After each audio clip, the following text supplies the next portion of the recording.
সাহাবায়ে কেরাম বলেন আশ-শিতা রবিউল মুমিনিন, শীতকাল হলো মুমিনদের জন্য ইবাদতের জন্য বসন্তকাল। কিন্তু গরমকালে ফজরে যে পরিমাণ মুসল্লি না পাওয়া যায়, শীতকালে তার থেকে আরো কম পাওয়া যায়।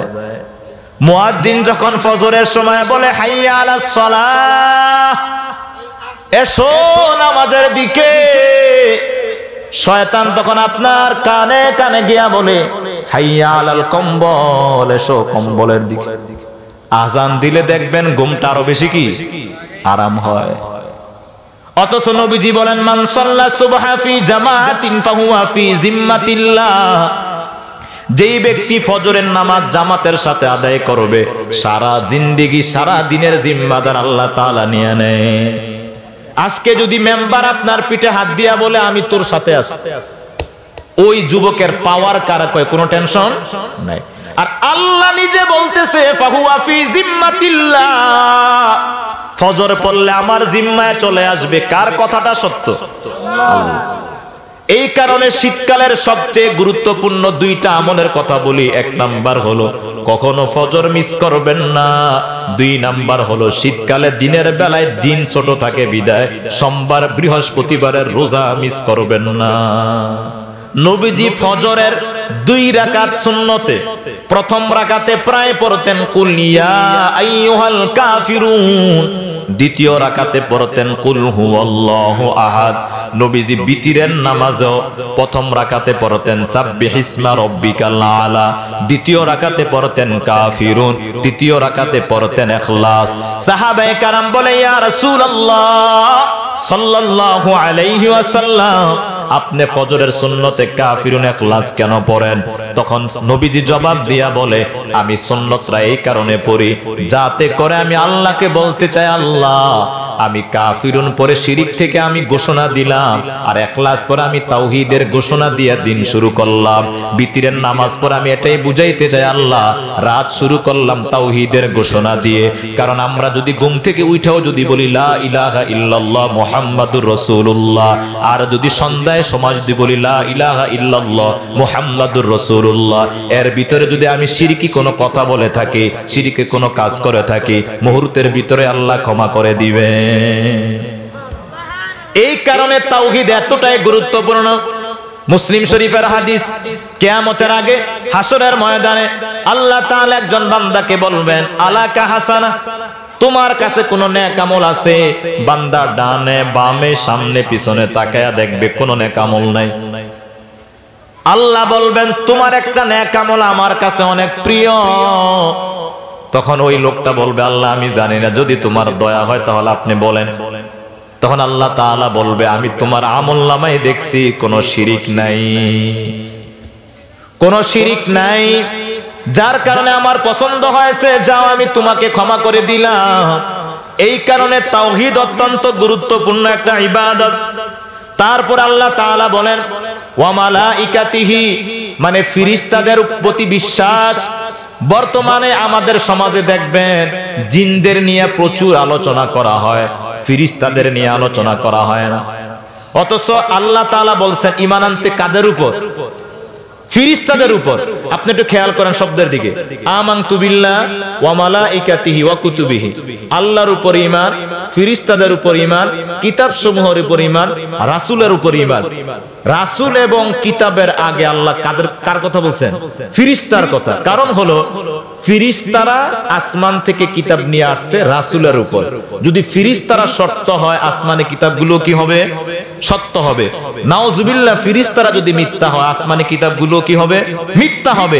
এই কারণে আল্লাহ বললেন আমার পরেই ফেরেশতাদের প্রতি তোমরা বিশ্বাস করো। আল্লাহ তাআলা এই কারণে অন্য আয়াতে বলেন লাহু মুআকিবাত মিন বাইনি ইয়াদাইহি ওয়া মিন খালফি ইয়াহফাজুনাহু মিন আমরিল্লাহ, আমি আল্লাহ তাআলা প্রতিটা বান্দাকে অসংখ্য ফেরেশতা দ্বারা হেফাজত করি। সামনে একজন ফেরেশতা, পিছনে একজন ফেরেশতা, দুই ঠোঁটে আল্লাহ ফেরেশতা, দুই চোখে ফেরেশতা, কপালে ফেরেশতা, জবানে ফেরেশতা।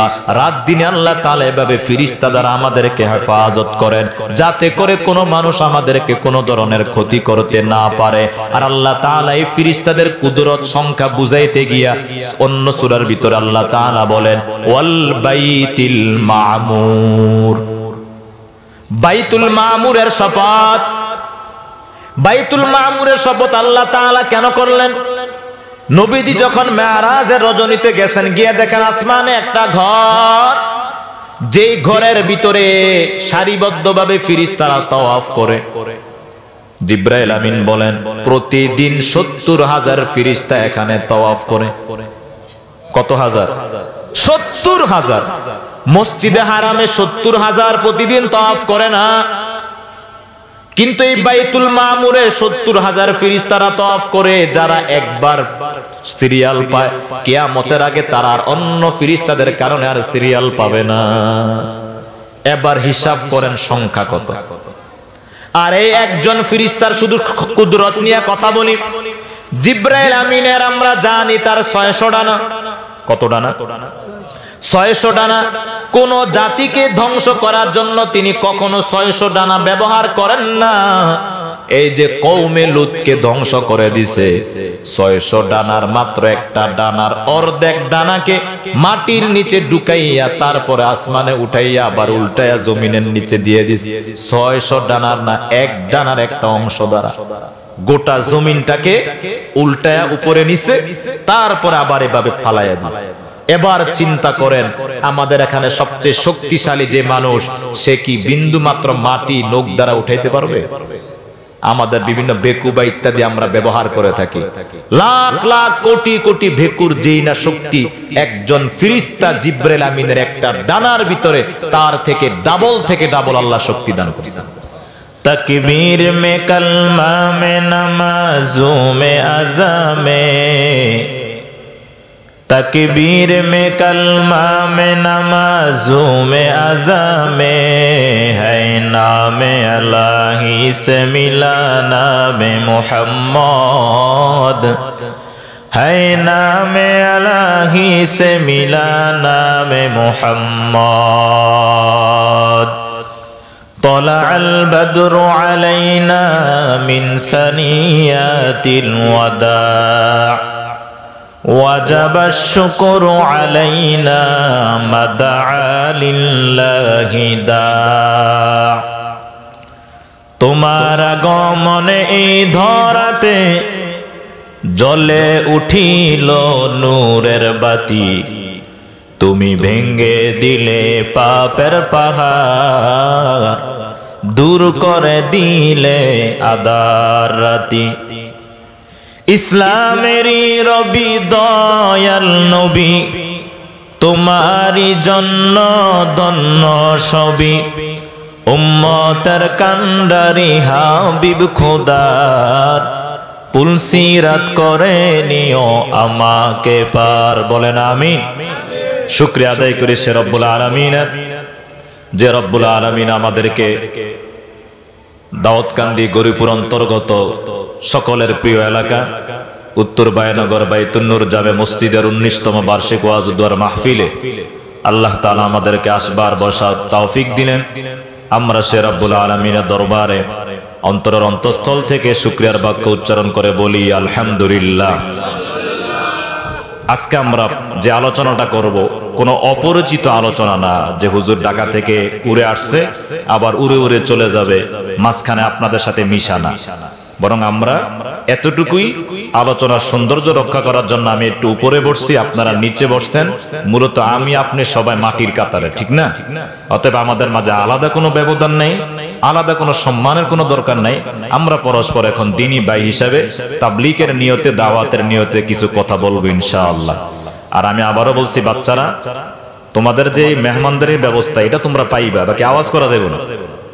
আওয়াজ করলেই 100 হাত দূরে।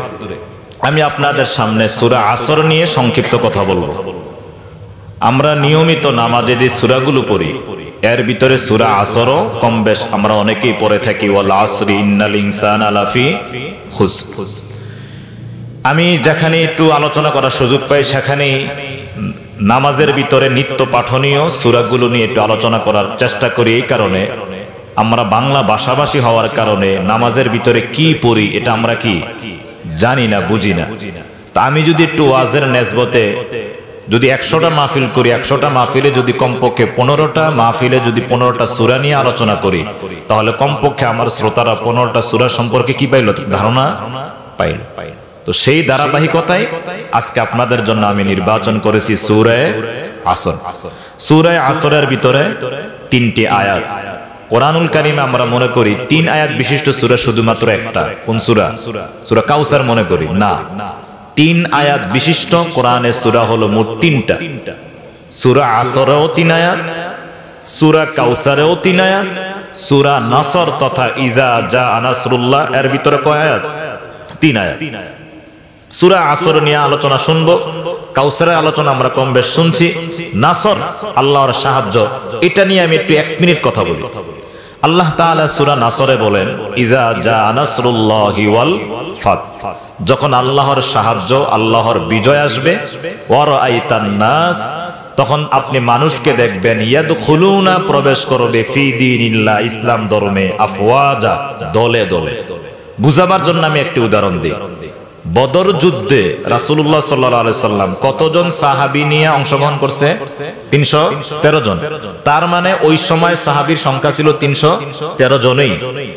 অথচ 7-8 বছরের বিনিময়ে বিদায় হজের সময় নবীজির সামনে কত লক্ষ সাহাবী ছিল?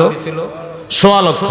তার মানে 8 বছরের ব্যবধানে নবীজির সামনে এখন 313 জন সংখ্যা নয়, লক্ষ লক্ষ সাহাবী। অর্থাৎ যখন মক্কা বিজয় হয়ে গেছে, এখন মানুষ আর ইসলাম ধর্ম গ্রহণ করতে কোনো ইতস্তত করে না। সবাই দলে দলে কি করতেছে? মুসলিম ইসলাম ধর্ম গ্রহণ করতেছে।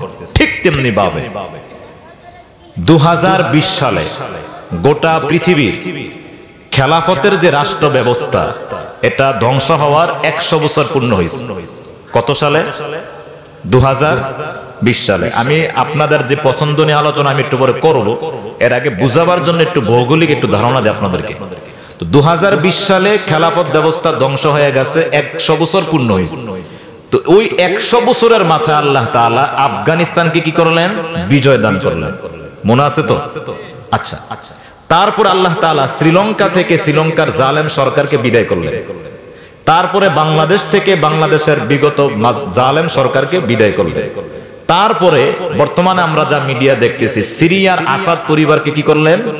বিদায় করলেন। তার মানে আল্লাহ তাআলা নতুন করে এই 100 বছরের যে প্রজন্মটাকে, এটাকে আল্লাহ তাআলা নতুন করে সাজাইতে চায়। একটার পর একটা পৃথিবীর ভিতরে ধাক্কা আসতেছে। হয়তোবা পরবর্তীতে ধাক্কা আসবে মিশরে, না হয় ধাক্কা আসবে 7 সিস্টার ভারতে, একটা ধাক্কা আসবেই 25 সালের ভিতরে। এই যে একটার পর একটা ধাক্কা আসতেছে, এর দ্বারা ইসলামী শক্তিকে আল্লাহ তাআলা পৃথিবীকে প্রতিষ্ঠিত করতে চান।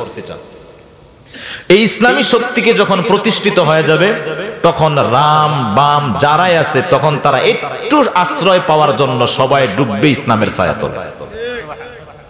কথা কি বুঝছেন না? কঠিন হয়ে যেতেছে। তো আল্লাহ তাআলা ওই কথাটাকেই সূরা নসরে বলছেন, ওয়া রাআইতান নাসা ইয়াদখুলুনা ফি দীনিল্লাহি আফওয়াজা, মানুষ দলে দলে ইসলাম ধর্মে প্রবেশ করবে। তো আজকে আমি সূরা আসর নিয়ে কথা বলতেছি। সূরা আসর আল্লাহ তাআলা কেন নাজিল করলেন, কি তার প্রেক্ষাপট?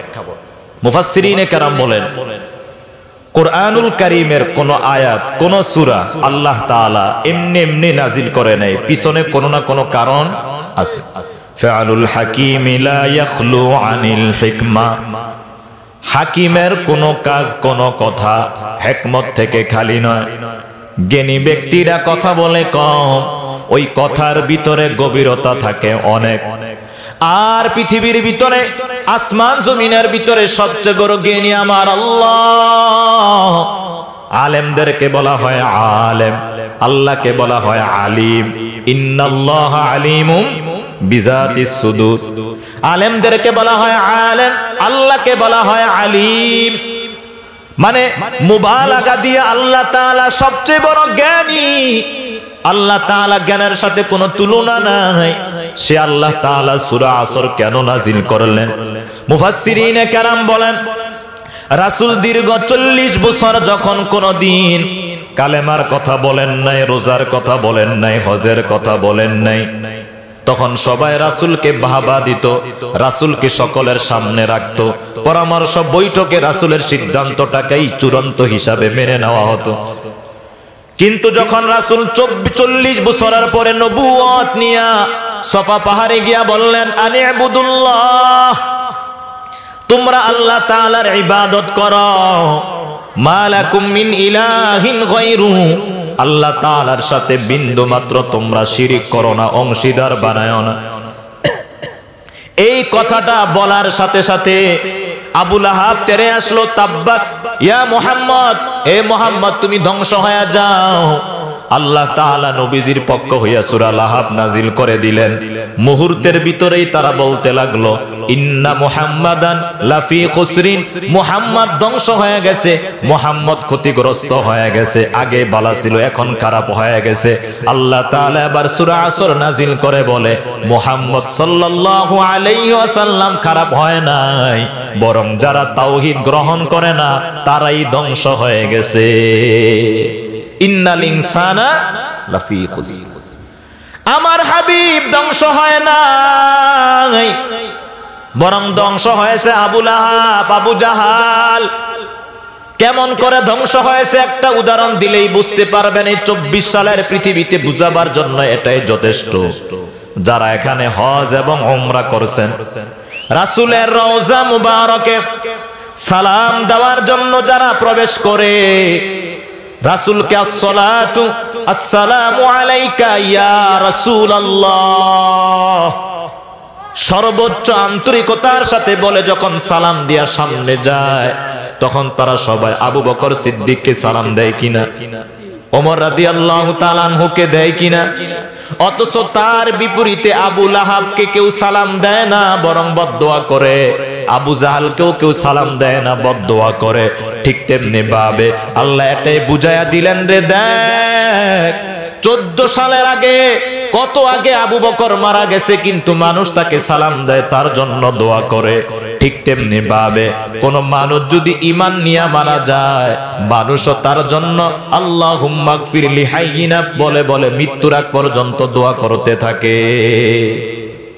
আল্লাহ কথাই বলে দিলেন, যারা ঈমানদার তারা ক্ষতিগ্রস্ত নয়, বরং যারা বেঈমান তারাই কি ক্ষতিগ্রস্ত। এই কারণে আল্লাহ তাআলা কে ক্ষতিগ্রস্ত এটা বুঝাবার জন্য সূরা আসর নাজিল করলেন। প্রিয় ভাইরা, এই সূরা আসরের কেমন গুরুত্ব! 4 মাযহাবের ভিতরে একজন শ্রেষ্ঠ ইমামের নাম হলো ইমাম শাফিঈ। ইমাম শাফিঈ রাহিমাহুল্লাহ তিনি বলেন, আল্লাহ যদি মানুষের হেদায়েতের জন্য গোটা কোরআন নাজিল না করে শুধুমাত্র সূরা আসর নাজিল করতেন, আর মানুষ যদি সূরা আসরের মর্ম গভীরতা বুঝে আমল করত, জান্নাতে যাওয়ার জন্য যথেষ্ট হয়ে যাইত। ই কালামে জিন্দা কুরআনে হাকিম, হিকমতে উলায়া জালাসতু কদিম, জামিউল ইলমি ফিল কুরআনে হাকিম, তাকাসুরাত আনহু আফহামুর রিজালি। প্রিয় দিনী ভাইরা, সূরা আসর এতটাই গুরুত্বপূর্ণ, যারা পীর মাশায়েখের দরবারে যান তাদের কাছ থেকে আপনারা সবক নিয়েছেন যে বৈঠক শেষ হওয়ার পর একটা দোয়া পড়তে হয়, সুবহানাকাল্লাহুম্মা ওয়া বিহামদিকা আশহাদু আল্লা ইলাহা ইল্লা আনতা আস্তাগফিরুকা ওয়া আতুবু ইলাইক। আর সাহাবায়ে কেরাম বৈঠকের শেষ মুহূর্তে পড়তেন সূরা আসর। কোন সূরা? সূরা আসর। তারা বলতো, ভাই তুমিও বাসায় যাইবা, আমিও বাসায় যাব, সূরা আসরটা পড়ে নেই, কারণ সূরা আসরের ভিতরে ঈমান এবং আমলের কথা বলা আছে। যার ঈমান আমল নাই, তার হাজার হাজার কোটি কোটি জনপ্রিয়তা, মিলিয়ন মিলিয়ন ফলোয়ার থাকতে পারে, কিন্তু আল্লাহ দরবারে তার কোনো বিন্দু মাত্র মূল্য নাই। আর একজন রিকশা চালক, তাকে কেউ চিনে না, কিন্তু ঈমান ছিল, আল্লাহ তাআলা তাকে একটা 10 পৃথিবীর সমান কি দিবে? জান্নাত দিবে। এটাই ঈমান। এই কারণে সাহাবায়ে কেরাম পরস্পরে পৃথক হওয়ার আগেই সূরা আসর তেলাওয়াত করে তারপরে বিদায় নিতে। আল্লাহ তাআলা এই সূরা আসরের শুরুতে শপথ করে বলেন, ওয়াল আসরি, সময়ের শপথ। মানুষও কিন্তু শপথ করে, যেমন মানুষ বলে তোর মাথা ছুঁয়ে বললাম, বাচ্চার মাথা ছুঁয়ে বললাম। এই যে এই সমস্ত যত শপথ আছে, এই শপথ করা জায়েজ নাই, হারাম। মান হালাফা বিগাইরিল্লাহি ফাকাদ আশরাকা, আল্লাহর নাম ছাড়া অন্য কারো নামে বান্দা যদি শপথ করে এটা সম্পূর্ণরূপে শিরিক। আল্লাহ তাআলা তার যে কোনো সৃষ্টি নিয়ে শপথ করতে পারে, বান্দা যে কোনো সৃষ্টি নিয়ে শপথ করতে পারবে না, শুধুমাত্র কার নামে?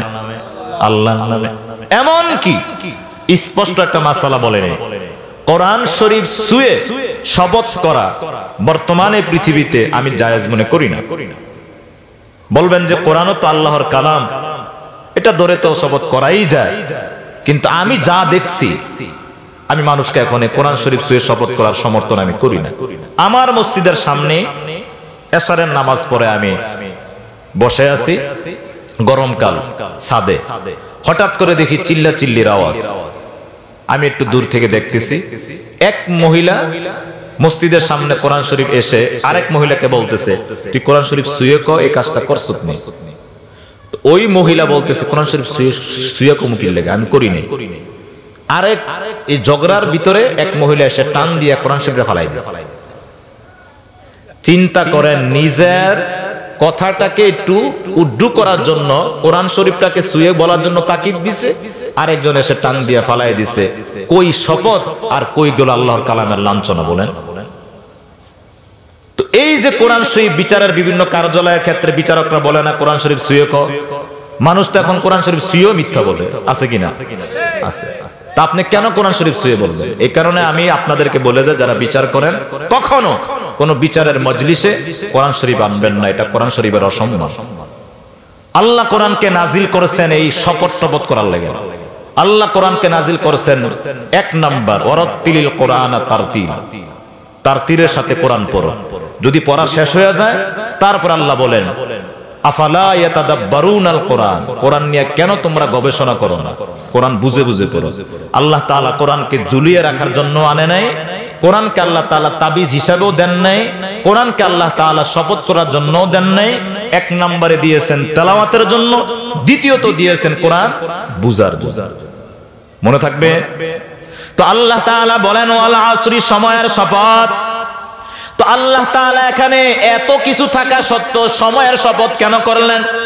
আল্লাহ যদি এখানে বলতেন মক্কা মুকাররমার শপথ, মসজিদে হারামের শপথ, মদিনার শপথ, বাইতুল আকসার শপথ, আরাফার ময়দান, মুজদালিফা, মিনার শপথ, এগুলো বললে আমাদের কাছে গুরুত্ব মনে হইতো।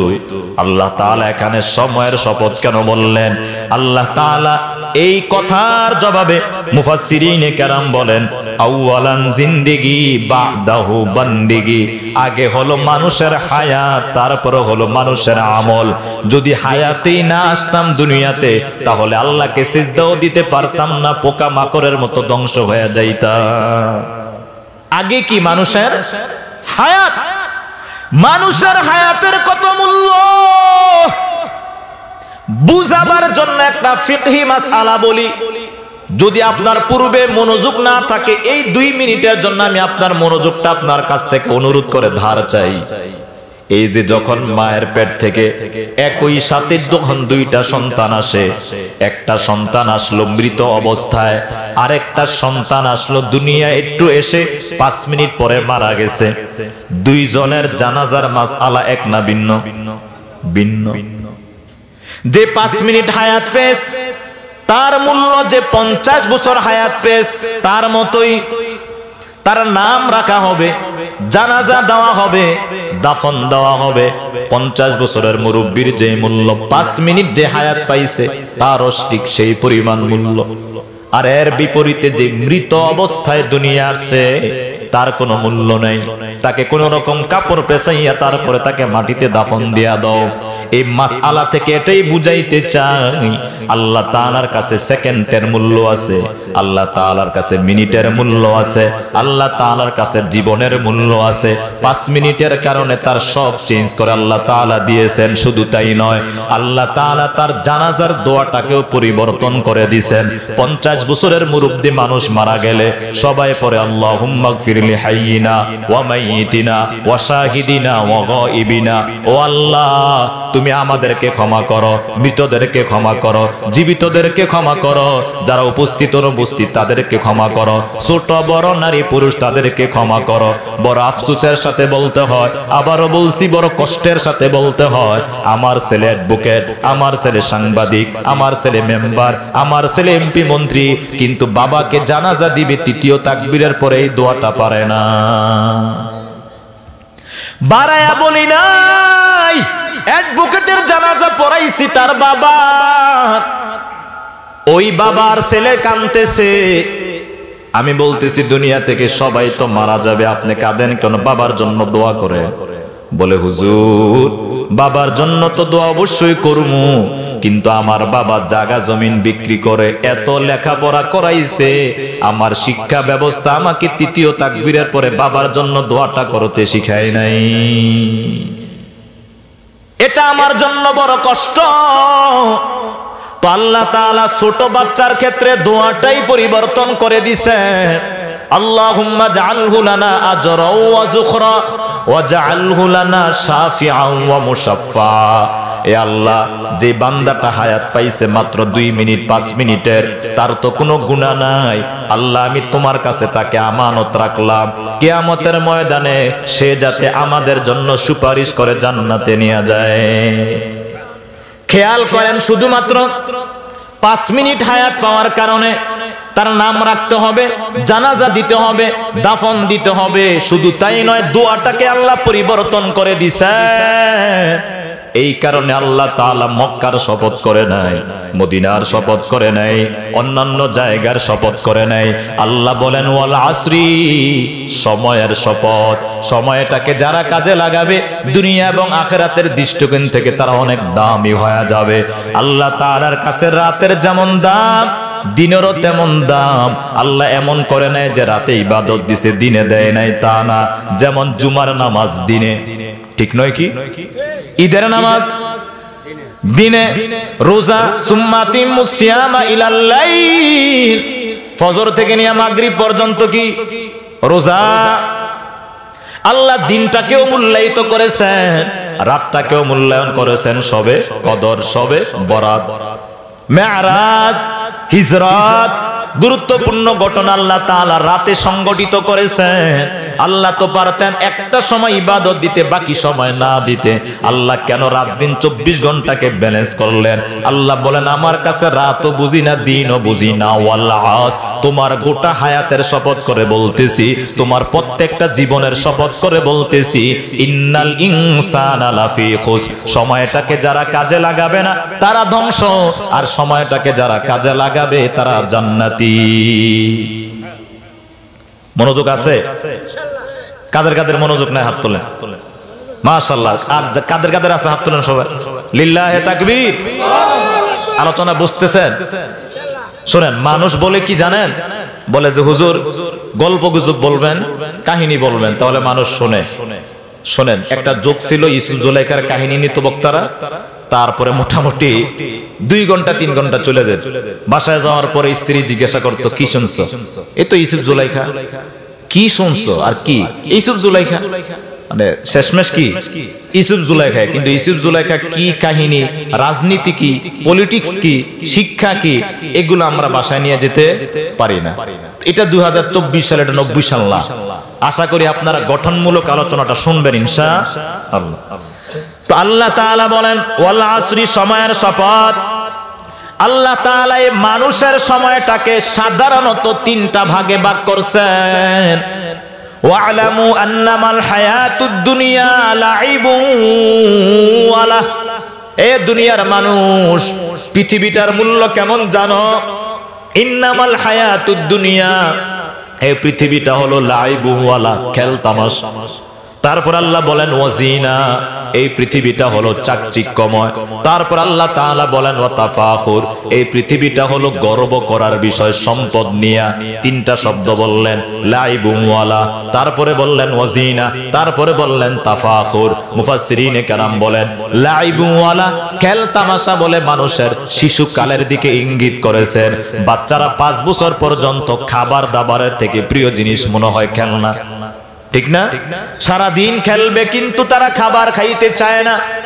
আল্লাহ বলেন লাইবু আলাহ বলে আমি শিশুকালের দিকে ইঙ্গিত করলাম। তারপরে ওয়াজিনা চাকচিক্যময় কাল হলো যৌবনকাল। যৌবনকাল মানুষ মোটর সাইকেলের পিছনে দৌড়ায়, আইফোনের পিছনে দৌড়ায়, মেয়ের পিছনে দৌড়ায়, ভালো ভালো জিনিসের পিছনে দৌড়ায়, চাকচিক্য যেখানে আছে নায়ক নায়িকার পিছনে ইত্যাদি ইত্যাদি।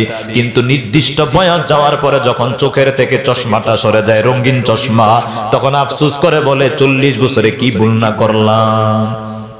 ঠিক নেই?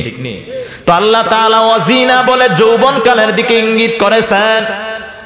তারপর আল্লাহ তাআলা বলেন ওয়াতাফাখুর, গর্ব করা পরস্পর, এটা হলো সম্পদ। এখানে যে সমস্ত মুরব্বীরা আছেন যাদের ছেলে বিদেশে আছে ভালো পজিশনে, আপনার মনের ভিতরে আলাদা একটা গর্ব কাজ করে, আমার ছেলে সিঙ্গাপুর থাকে, সৌদি আরব থাকে, তার কোনো কিছু অভাব নাই। দোকানপাটে গিয়া বলে যে ছেলে আমার জন্য গড়ি পাঠাইছে, মোবাইল পাঠাইছে, টাকা পাঠাইছে, এগুলো বলে কিনা? শেষ বয়সে এগুলোই আলাপ বেশি করে মানুষ। আল্লাহ এই শব্দটা বলে বৃদ্ধকালের দিকে ইঙ্গিত করেছেন। এবার এই শিশুকাল বলেন, যৌবনকাল বলেন, বৃদ্ধকাল বলেন, এর ভিতরে আল্লাহ এবং কোরআনের কাছে হাদিসের ভাষ্যমতে সবচেয়ে গুরুত্বপূর্ণ কাল হলো যৌবনকাল। কোন কাল? যৌবনকাল, যৌবনের বয়স।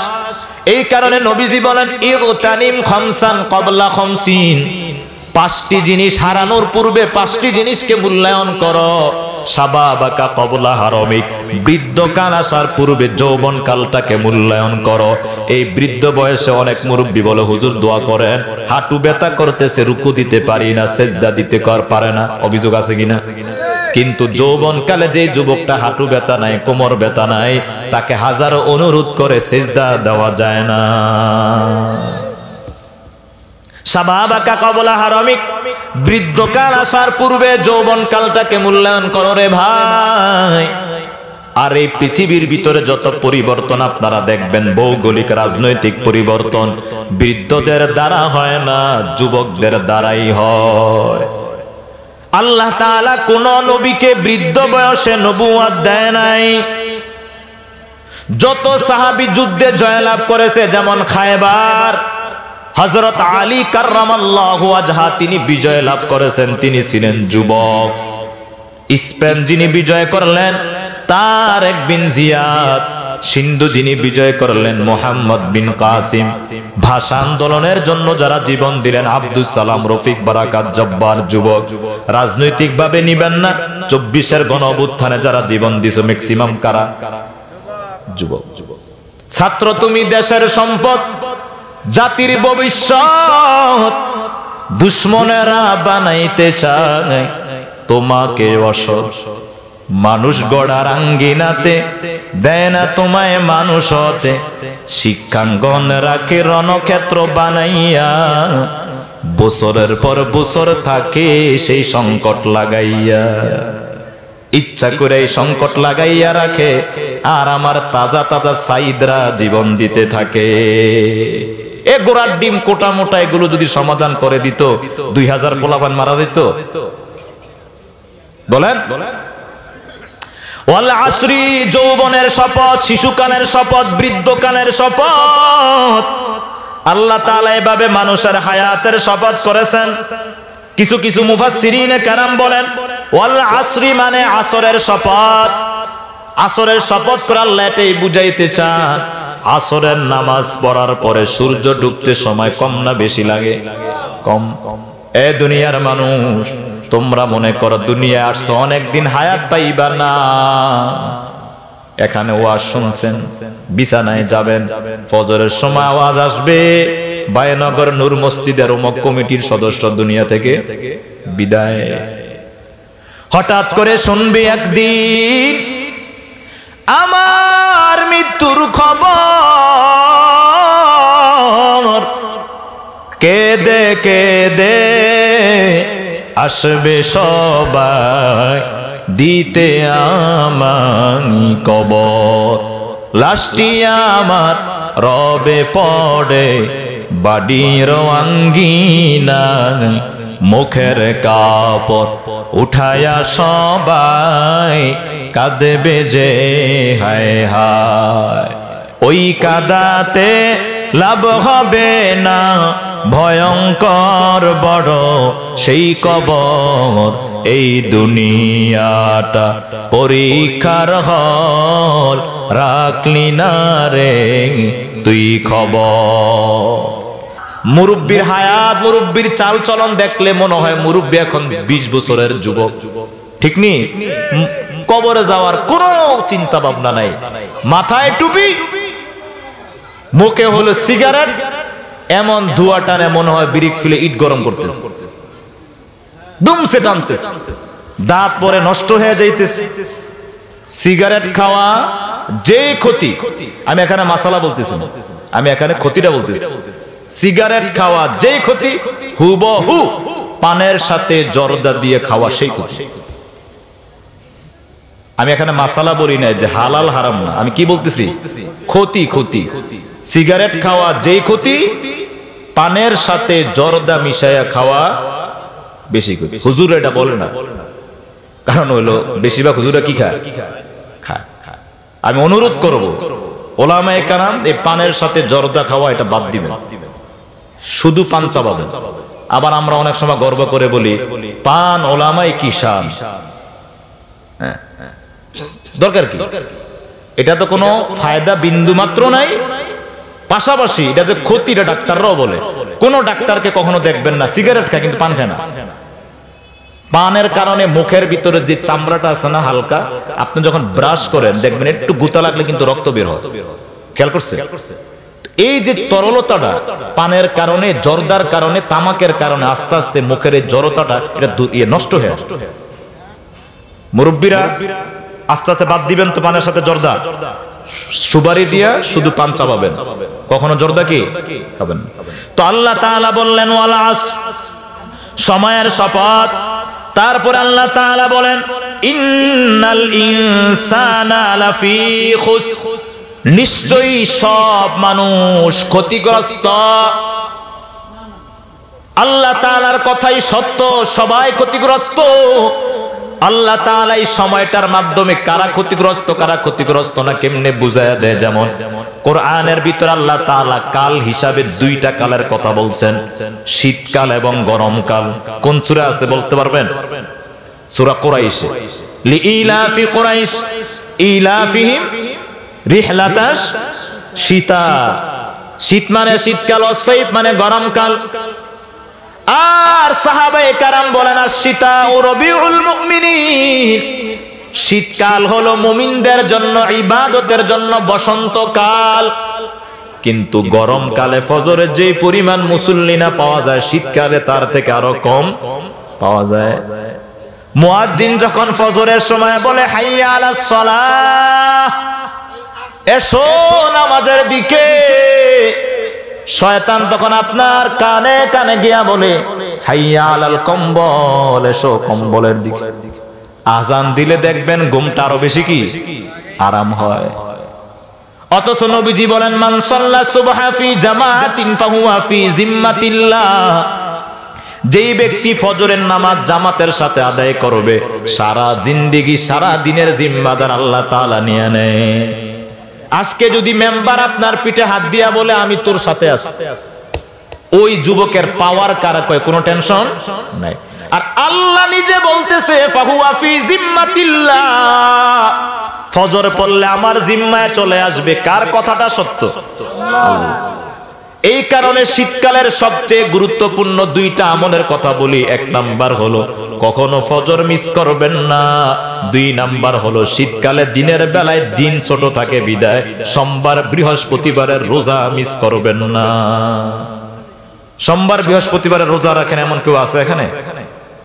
কেউ নেই। এই যে অবসর সময়, এমনি সকালে ভাত খাইছেন, খিদাও লাগবে না, মাগরিবের সময় টেরও পাবেন না যে দিন কিভাবে গেছে। তো সোমবার বৃহস্পতিবারে রোজা রাখে। আপনারা এখানে অনেকে পীরের দরবারের মুরিদ, তো এখানে যদি আমলগুলো পালন না করেন, পীরেরা তো এগুলো বলেই। তো আজকে একটা আমলও বললাম মুরব্বীদেরকে, বিশেষ করে এই শীতকালে সোমবার বৃহস্পতিবার রোজা রাখবেন তো ইনশাআল্লাহ। তো আল্লাহ তাআলা কোরআনে বলেন শীতকাল এবং গরমকাল। এইভাবে যে আমি পয়েন্টে পয়েন্টে বললাম, ওয়াল আসরি মানে সময়ের শপথ, ওয়াল আসরি মানে আসরের শপথ, ওয়াল আসরি মানে যৌবনকালের শপথ, ওয়াল আসরি মানে শীত এবং গরমকালের শপথ।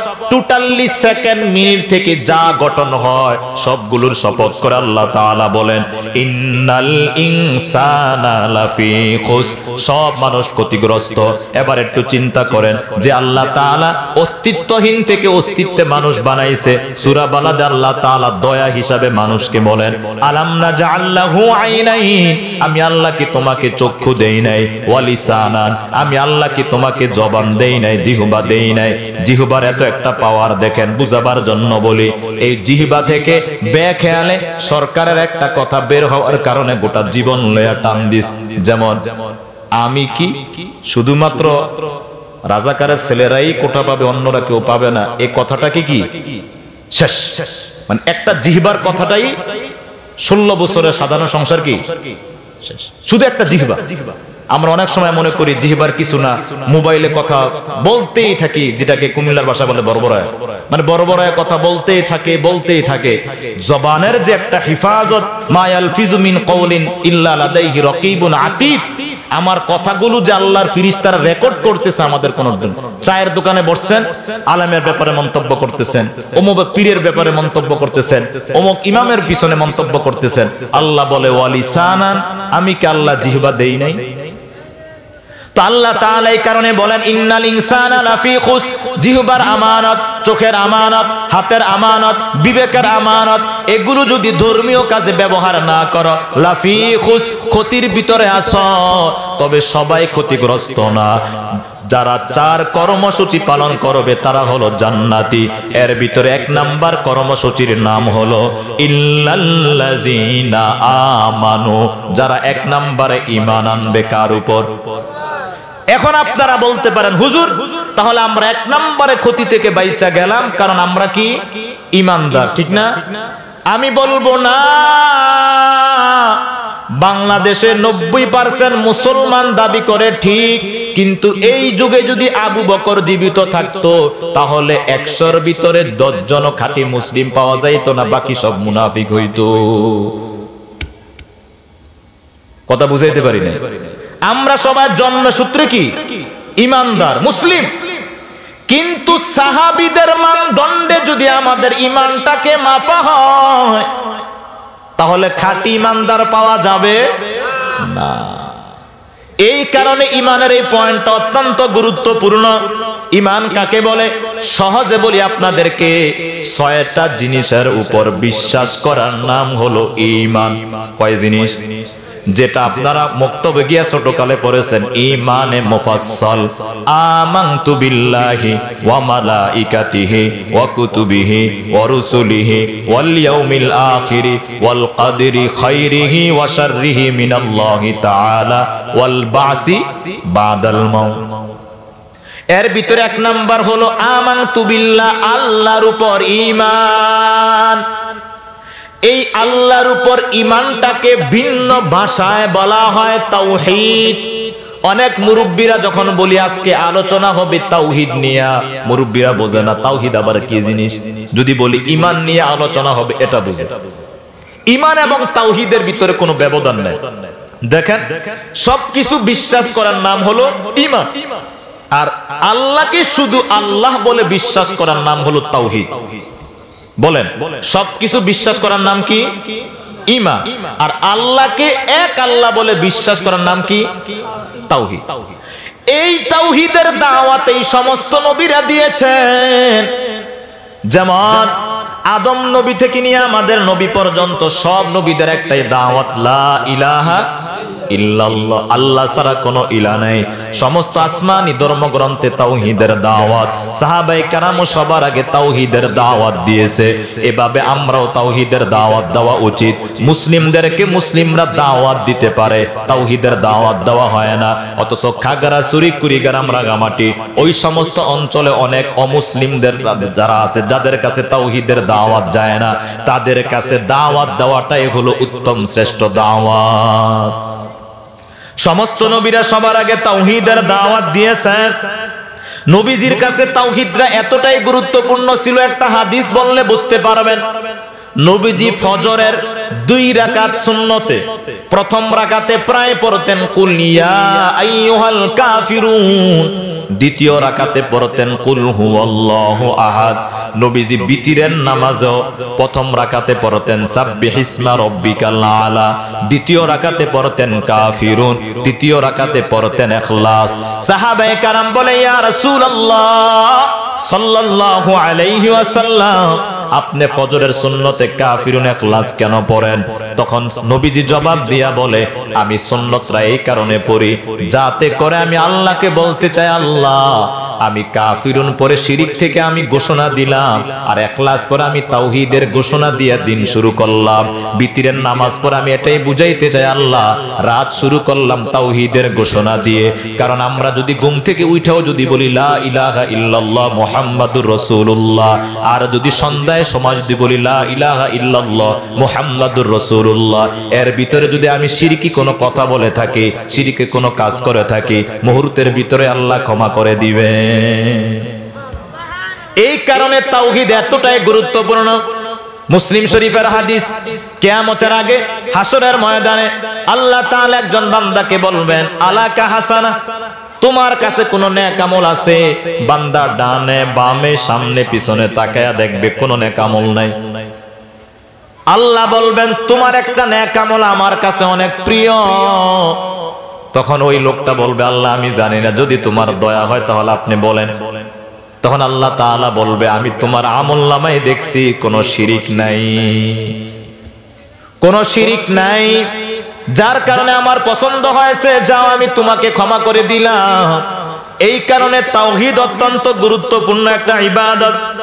তারপর আল্লাহ তাআলা বলেন ওয়া মালাইকাতিহি, মানে ফেরেশতাদের প্রতি বিশ্বাস। বর্তমানে আমাদের সমাজে দেখবেন জিনদের নিয়ে প্রচুর আলোচনা করা হয়, ফেরেশতাদের নিয়ে আলোচনা করা হয় না। অথচ আল্লাহ তাআলা বলছেন ঈমান আনতে কাদের উপর? ফেরেশতাদের উপর। আপনি একটু খেয়াল করেন শব্দের দিকে, আমানতু বিল্লাহ ওয়া মালাইকাতিহি ওয়া কুতুবিহি, আল্লাহর উপর ঈমান, ফেরেশতাদের উপর ঈমান, কিতাব সমূহের উপর ঈমান, রাসূলের উপর ঈমান। রাসূল এবং কিতাবের আগে আল্লাহ কার কথা বলছেন?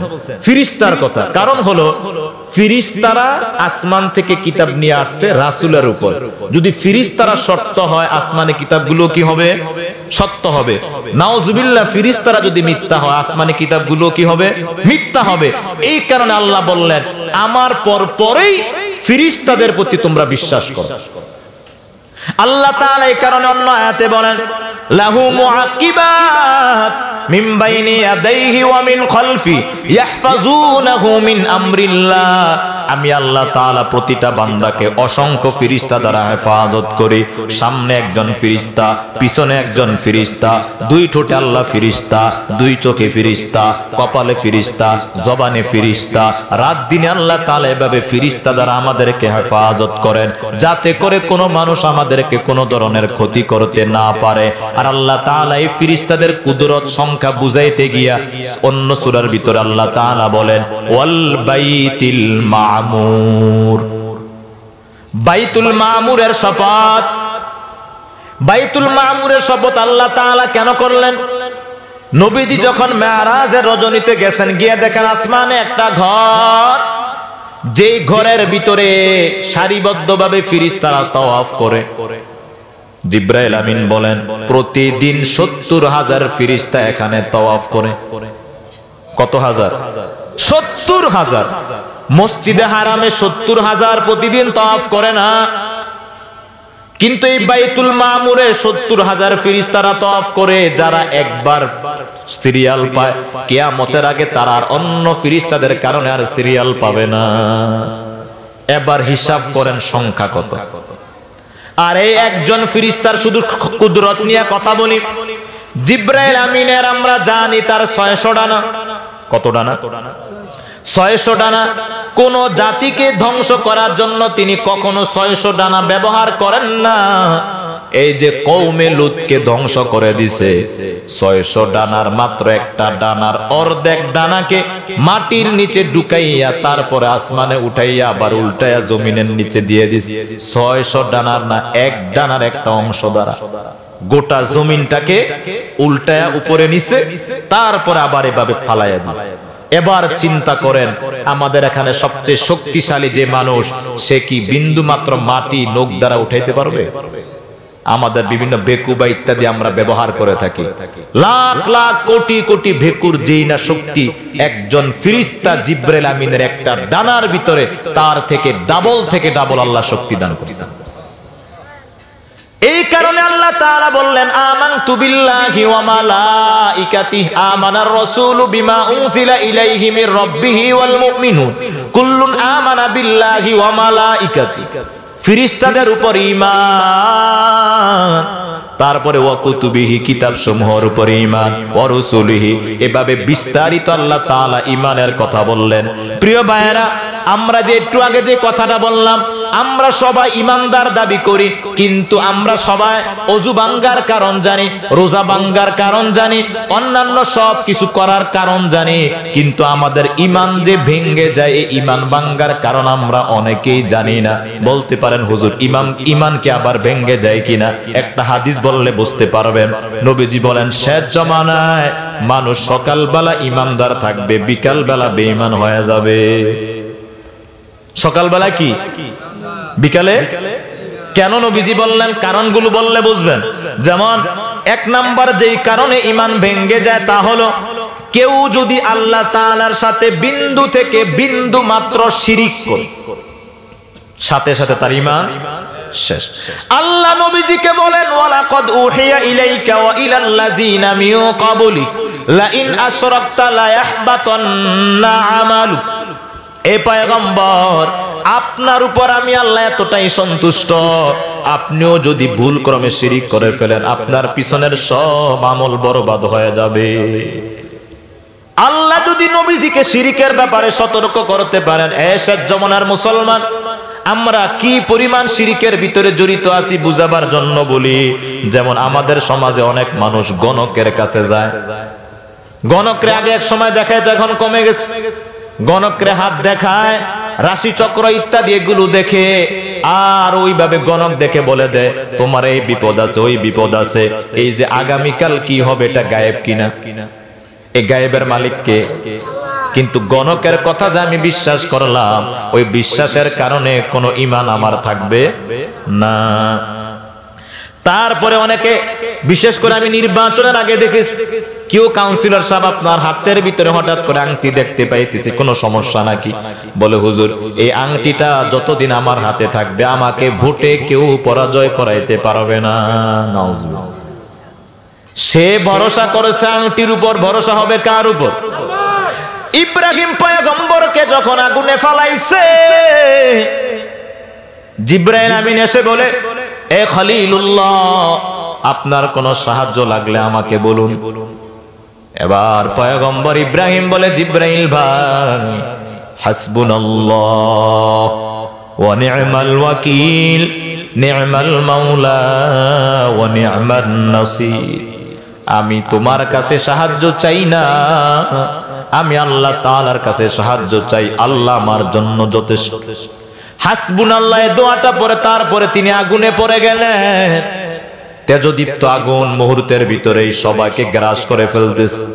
কিন্তু আল্লাহ তাআলা ওই আল্লাহর উপর ভরসা করার কারণে আল্লাহ আগুনকে বললেন, ইয়া নারু কুনি বারদা, এ আগুন, ইব্রাহিম আমার সৃষ্টি, আগুন তুমি আমার সৃষ্টি। তবে ইব্রাহিম হলো সর্বশ্রেষ্ঠ সৃষ্টি। সাবধান, ইব্রাহিমের বিন্দু মাত্র কোনো ক্ষতি করবা না, বরং আগুনটা তুমি ইব্রাহিমের জন্য ফুল বাগান হয়ে যাও। এই শুধুমাত্র আল্লাহর উপর ভরসা করার কারণে আল্লাহ বিপদ থেকে বাঁচায়া দিলেন। আর আমরা এখন 19 থেকে 20 হলে তাবিজের দিকে দৌড়। মেয়ের বিয়ে হয় না, কোথায় দৌড়? কবিরাজ। ছেলের চাকরি হয় না, কোথায়? কবিরাজ। সব কবিরাজ। কিন্তু আমার মুসলিম হিসাবে ভরসা করা উচিত ছিল কার উপর? আল্লাহর। এই যে হাতের ভিতরে আংটি, অনেকে দেখবেন হাতের ভিতরে, রাগ করতেছে, অনেকে হাতের ভিতরে দেখবেন বিভিন্ন ধরনের রশি লাগায়, লাল সুতা, লাল সুতা। কিও লাল সুতা কোথা থেকে? আল্লাহ বলে শাহজালাল শাহপুরানের মাজার থেকে আনছি। এই যে তুমি এই সুতাটা ব্যবহার করলা, এই সুতাটা ব্যবহার করতে আমি নিষেধ করি না, আংটি ব্যবহার করতে নিষেধ করি না, আমি বলতেছি বিশ্বাসের কথা। যদি কারো আংটির উপর রশির উপর বিশ্বাস থাকে তার ঈমান থাকবে না। এই শ্রেণীর লোক আমাদের সমাজে কম বেশ আছে না নাই? তার ঈমান নাই। এই যে বললাম আমরা জন্মসূত্রে সবাই কি মুসলিম, কিন্তু ঈমান যে আমাদের কত কারণে ভেঙে যাইতেছে এটা আমরা অনেকে জানি না। 2 নাম্বার ঈমান ভাঙার কারণ হলো মধ্যস্থতাকারী বানানো। এই বিষয়টা খুব খেয়াল করেন, না হয় পরবর্তীতে সমালোচনা হবে। মধ্যস্থতাকারী বলতে হিন্দুরাও কিন্তু আল্লাহকে মানে, আবু জাহালও আল্লাহকে মানত। হাদিস, বদর যুদ্ধে আবু জাহাল যাওয়ার আগে বলতেছে, হে আল্লাহ, মুহাম্মদ যদি সত্য হয় তাহলে মুহাম্মদকে জয়লাভ করো, আর আমি যদি সত্য হই তাহলে আমাকে জয়লাভ করিও। তো আবু জাহালও বলতো যে আল্লাহ আছে, কিন্তু আবু জাহাল আল্লাহর সাথে অংশীদার বানাইত, এটা পছন্দ হয় নাই। হিন্দুরাও আল্লাহকে মানে, কিন্তু আল্লাহ তাআলার সাথে বিভিন্ন মাধ্যম বানায়। শিক্ষার জন্য একটা মাধ্যম পূজা করে, ব্যবসার জন্য আরেকটা পূজা করে, বিভিন্ন ধরনের তারা পূজা করে থাকে। ঠিক তেমনি ভাবে আমরা মুসলিমরাও আল্লাহ তাআলার সাথে মাধ্যম বানাই। এই মাধ্যমটার ব্যাখ্যাটা একটু বুঝবেন। এই মাধ্যমটা যদি হয় কোরআন সুন্নাহর আলোকে, এটা হবে সহি তরিকা। আর এই মাধ্যমটা যদি কোরআন সুন্নাহর বিরুদ্ধে হয় এটা হবে বেদআতি তরিকা। যেমন আমরাও বলি আল্লাহওয়ালার কাছে যান, নেককার মানুষের কাছে যান, কুনু মা'আস সাদিকিন, এটা ভালো কথা।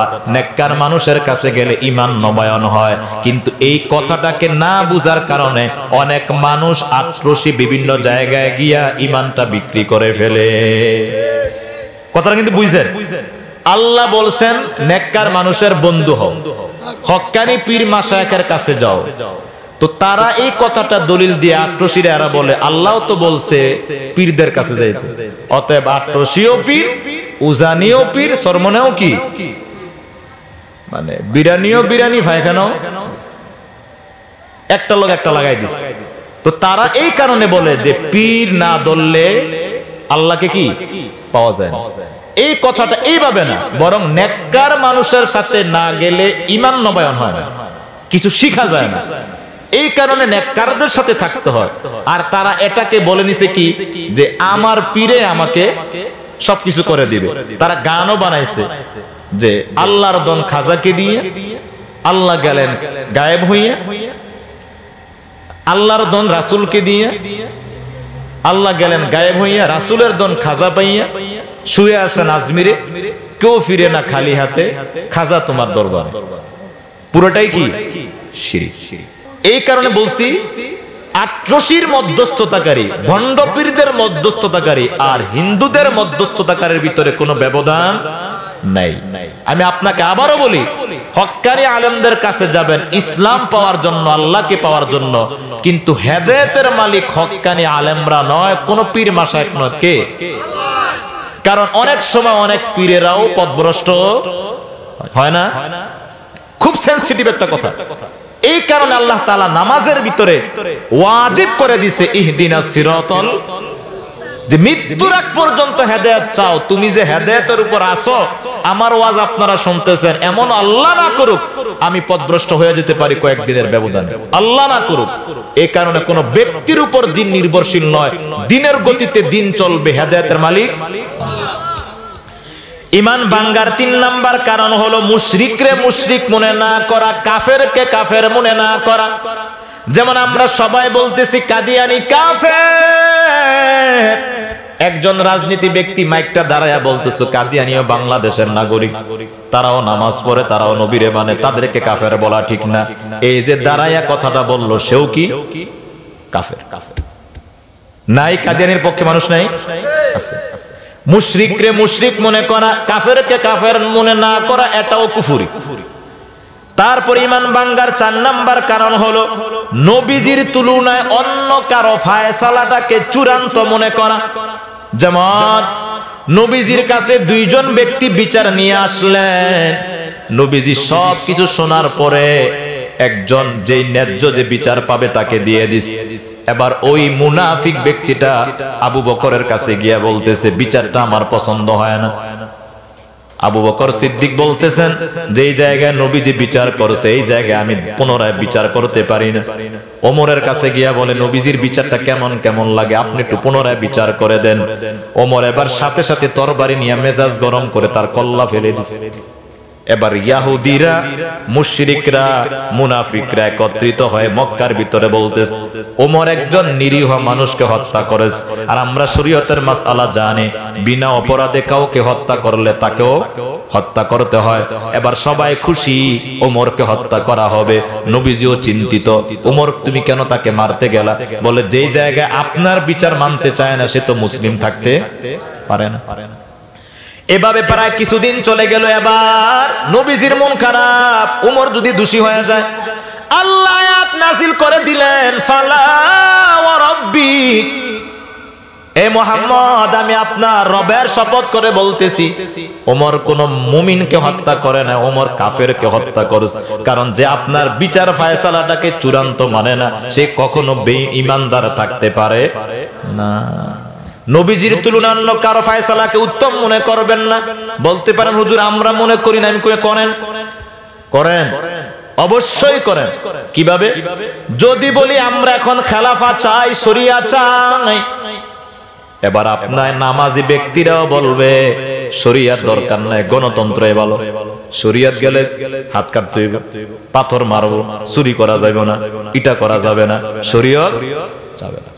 মুখে মুখে আমরা বলি দিন ইসলাম জিন্দাবাদ, দিন কায়েম চাই, দিন শেষে বলি গণতন্ত্রই ভালো। গণতন্ত্র হলো লাখ লাখ মানুষকে মেরে ফেললো, কোটি কোটি টাকা দিয়ে দিলে বেকসুর খালাস, ঠিক নেই? আর এর বিপরীত ইসলামে শরিয়া হলো বিনা অপরাধে কাউকে হত্যা করলে শুলিতে চড়াও, ফাঁসিতে ঝুলাইয়া দাও, চাইছে আমার সন্তান হোক। এটাই ইসলাম। তো নবীজির তুলনায় অন্য কারো বিচার ফয়সালাকে কেউ যদি উত্তম মনে করে তাহলে সে ঈমানদার থাকবে না।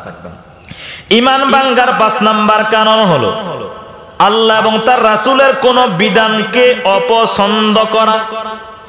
এটা আমাদের অনেক নামাজির ভিতরেও আছে। যেমন অনেক দিনদার মেয়ে, মডার্ন মেয়ে দাড়িওয়ালা ছেলের কাছে বিবাহ বসতে চায় না, আছে না নাই?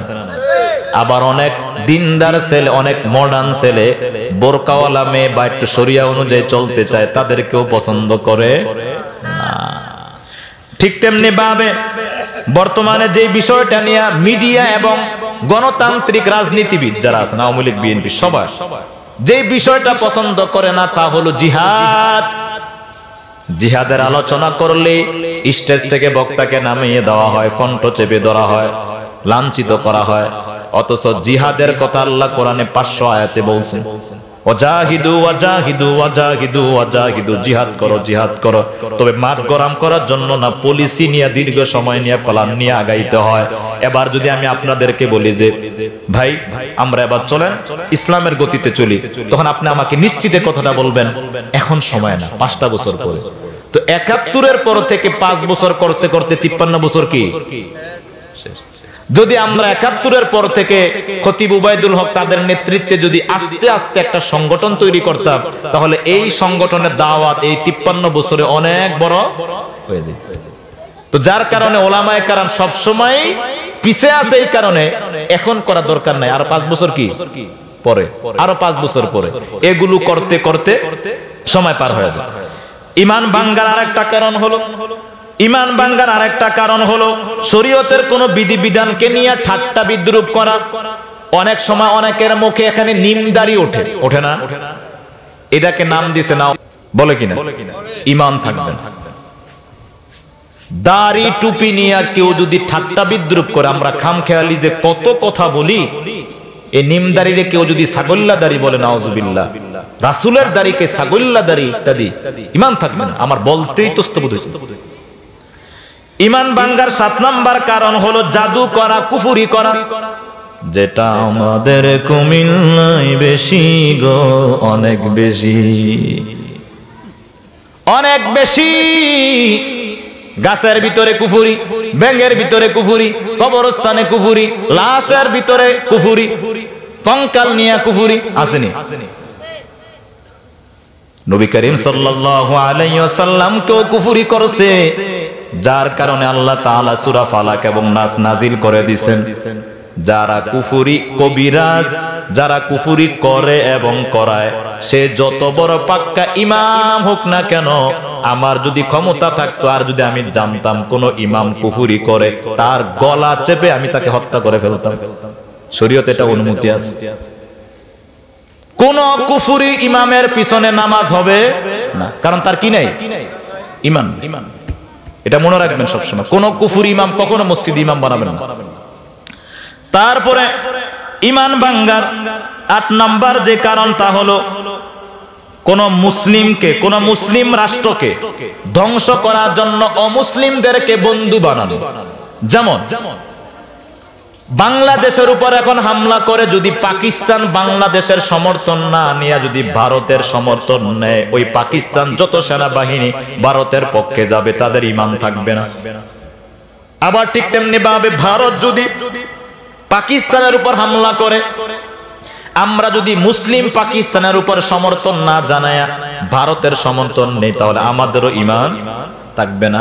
এটা কোরআনের স্পষ্ট কথা, আমি বলে নেই, ইয়া আইয়ুহাল্লাযীনা আমানু লা তাত্তাখিযুল ইয়াহুদা ওয়ান নাসারা আউলিয়া। আল্লাহ তাআলা বলেন, সাবধান ও ঈমানদারেরা, তোমরা ইহুদি খ্রিস্টানদেরকে কখনো বন্ধু বানায়ও না, আর কখনো তারা বন্ধুও হবে না। ওয়ালান তারদা আনকাল ইয়াহুদু ওয়ালান নাসারা হাত্তা তাত্তাবিআ মিল্লাতাহুম। যতক্ষণ না পর্যন্ত আপনি ইহুদি খ্রিস্টান না হইবেন, ততক্ষণ পর্যন্ত তারা কখনো আপনার বন্ধু হবে না। আমি আপনাদেরকে ভূ রাজনীতির একটা কথা বলে নেই, ভারত কখনো বাংলাদেশের বন্ধু হবে না। তার কারণ হলো বাংলাদেশে মুসলিম বেশি না ভারতে বেশি? বাংলাদেশে বেশি। যার কারণে, আরে ভারতের সংখ্যার দৃষ্টিকোণ থেকে, হ্যাঁ কত তাদের যে আমাদের যে জনসংখ্যা, ওই দৃষ্টিকোণ থেকে 90 ভাগের 100-র ভিতরে কতজন আমরা? 90। আর সেখানে তারা যতজন, ওই সংখ্যা কি মুসলিম বেশি না কম? আরে আমি বলতেছি, তারা যদি ধরেন, আমাদের যদি ধরেন 50 কথার কথা 100 জন মানুষ, এর ভিতরে 90 জন হয়, তাদের দেখা যাবে 200-র ভিতরে 90 জন হবে। আমি ওইটা বলতেছি। হ্যাঁ, এবং তাদের সংখ্যা দৃষ্টিকোণ থেকে যদি হয়, তাহলে তাদের সংবিধান কি ধর্মনিরপেক্ষ না? বলেন না, আপনি আমাকে যত বলছেন, থামাইছেন, এখানে বলতেছি তাদের সংবিধান কি ধর্মনিরপেক্ষ। কারণ তাদের সংখ্যাধিক্য এটা বিদায় তারা ধর্মনিরপেক্ষ চাপায় নিছে গণতান্ত্রিক হিসাবে। আর আমাদের মুসলিমদের সংখ্যা যেহেতু 90 জন, সেই কারণে আমাদের সংবিধান কি ইসলাম। এটা তো সহজ লজিকের বিষয়। আচ্ছা, ওইটা কোনো টপিক না, সরি। তো বলতেছিলাম যেটা, যে কখনো মুসলিম রাষ্ট্রকে ধ্বংস করার জন্য মুসলিম মুসলিম সোসাইটিকে, মুসলিম রাষ্ট্রকে ধ্বংস করতে গেলে অমুসলিমদেরকে যদি সহযোগিতা করে কোন মুসলিম মানুষ, তাহলে তার ঈমান কি থাকবে না। এটা একটা ব্যক্তিগত একটা বিষয়, এটা ঈমানের বিষয়। যেমন আফগানিস্তানকে হেফাজত করতে গেলে আমাদের মুসলিমরা সবাই এক হতে হবে, কিন্তু আফগানিস্তানকে ধ্বংস করার জন্য যদি কোন মুসলিম রাষ্ট্র সহযোগিতা করে, যারা সেখানে শরীক হবে তাদের ঈমান থাকবে না। এটা কোরআনের কথা। ঈমান ভাঙ্গার 9 নাম্বার কারণ হলো কাউকে শরীয়তের ঊর্ধ্বে মনে করা। যেমন কোন ব্যক্তি যদি বলে যে আমি কামেল হয়ে গেছি, এখন আর আমার নামাজ রোজা লাগে না, তার ঈমান থাকবে? কারণ নবীজি শেষ নিঃশ্বাস বের হওয়া পর্যন্ত তিনি সোমবারে মারা গেছেন, ওই সোমবারের ফজরের নামাজও তিনি আদায় করছে। তো নবীজি যদি মৃত্যুর আগ পর্যন্ত ফজর ফরজ নামাজ আদায় করতে পারে, অতএব এমন কোন ব্যক্তি বলার কোনো অধিকার রাখে না যে আমার কোনো আর নামাজ রোজা লাগে না বা আমার পীরের লাগে না, তিনি কামেল মানুষ। পৃথিবীতে কোনো কামেল বলতে কোনো শব্দ নাই, বরং সবাই আল্লাহ তাআলার আনুগত্যশীল ইবাদতকারী বান্দা। ঈমান ভাঙ্গার 10 নম্বর কারণ হলো শরীয়তের বিষয় থেকে একেবারেই গাফেল হয়ে যাওয়া। যেমন আমাদের বাংলাদেশে শবে বরাত আসলে মসজিদে অনেক মানুষ হয়, ঠিক নেই? আবার যখন এশারের নামাজের পরে ফজরের সময় আসে, দেখা যায় যে প্রথম কাতারে মুসল্লি খুঁজে পাওয়া যায় না। আবার রমজানে কোরআন শরীফ খতম দেয়, তাকে রেখে দেয়। আবার রমজানে চাঁদ উঠলে তাক থেকে কোরআন শরীফ কি নামায়। আবার যখন সময় পার হয়ে যায়, টুপি বাস করে রেখে দেয়। এই যে শরীয়তের বিষয় থেকে একেবারে গাফেল হয়ে গেলে কোন কোন আলেম বলছেন তার ঈমান থাকবে না। এই যে ঈমান ভাঙ্গার কারণগুলো বললাম, শিরিক করা, গণকের কাছে যাওয়া, আল্লাহকে মধ্যস্থতাকারী বানানো, আল্লাহর সাথে কাউকে মধ্যস্থতাকারী বানানো, নবীর তুলনায় কারোকে বিচার ফায়সালা মনে করা, এই যে বিষয়গুলো কম বেশ আমাদের সমাজের ভিতরে আছে না নাই? এই কারণে আল্লাহ তাআলা বলেন ইন্নাল ইনসানা লাফি খুসর, সব মানুষ ক্ষতিগ্রস্ত, তবে যারা পাক্কা ঈমানদার ইল্লাল্লাযিনা আমানু, তারা ক্ষতি থেকে বাঁচতে পারবে। 2 নাম্বার ওয়া আমিলুস সলিহাত, যারা নেক আমল করবে। 3 নাম্বার ওয়া তাওয়াসাউ বিল হক, যারা নিজেরা সত্যের উপর থাকবে এবং পাশাপাশি অন্যকে সত্যের দাওয়াত দিবে। 4 নাম্বার ওয়া তাওয়াসাউ বিস সাবর, ঈমানের উপর থাকতে গেলে, আমল করতে গেলে, সত্যের দাওয়াত দিতে গেলে বিভিন্ন দিক থেকে বাধা বিপত্তি আসবে, তখন সেই হিসাবে অবশ্যই প্রত্যেক মানুষকে ধৈর্য ধারণ করতে হবে। যেমন করে নবীজি মক্কার জিন্দেগিতে দীর্ঘ সময় তিনি নির্যাতন সহেছেন। তিনি এই 3 বছর তিনি তায়েফ পাশেই যে পিয়া আছে সেখানে তিনি 3 বছর জেল খেটেছেন। এই যে নবীজির নির্যাতন ধৈর্য ধারণ করার পরে পরবর্তীতে আল্লাহ তাআলা তাকে সুফল দিয়েছেন। তো সূরা আসরের সার নির্যাস ইমাম শাফিঈ বলেন সূরা আসরটা হলো একটা মেমোরির মতো, আল্লাহ তাআলা সব কোরআনের সারমর্ম সূরা আসরের ভিতরে দিয়েছেন। সূরা আসরে আল্লাহ তাআলা সময়ের শপথ করেছেন। মানুষ শুধুমাত্র আল্লাহ তাআলার নামে শপথ করতে পারে, অন্য কারো নামে শপথ করা কি নেই, জায়েজ নেই। সময়ের শপথ বলতে গিয়ে আমি একটি মাসআলা বলেছিলাম। মাসআলাটা হলো একজন বাচ্চা যদি জন্মগ্রহণ করে হওয়ার পরে যদি মারা যায়, তার বিধান আর 50 বছর যে বাচ্চা তার বিধান কি একই। আর এর বিপরীতে যে জীবিত মৃত অবস্থায় দুনিয়া আসে তার কোনো কিনে 2 পয়সারও মূল্য নাই, কারণ তার সে কি পায় নাই, হায়াত পায় নাই। তারপরে ইন্নাল ইনসানা লাফি খুসর, সমস্ত কাফেররা বলেছিল মুহাম্মদ ক্ষতিগ্রস্ত, আর আল্লাহ তাআলা বলে মুহাম্মদ ক্ষতিগ্রস্ত নয়, বরং যারা ঈমান রাখে না, নেক আমল করে না, যারা সৎ কাজের দাওয়াত দেয় না, যারা সৎ কাজে বাধা নিষেধ, মন্দ কাজে নিষেধ করে না, বরং তারা হলো ক্ষতিগ্রস্ত। আল্লাহ তাআলা আমাদেরকে এই সূরার উপর আলোচনা করতে যা তা আমল করা তৌফিক দান করুক, আমিন।